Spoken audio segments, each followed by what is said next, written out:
My name is John Lightle. I am the advisor of the MA in Economics program at VCU, and my role is to answer curricular questions or content or programmatic questions.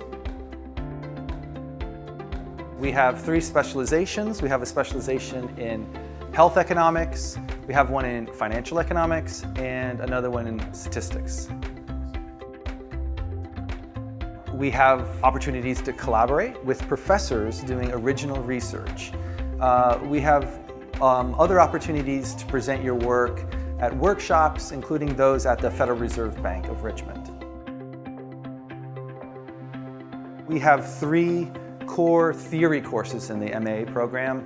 Those are really focusing on micro and macroeconomic theory. We also have 3 core data-driven courses which really train people to answer real-world questions and solve problems using data.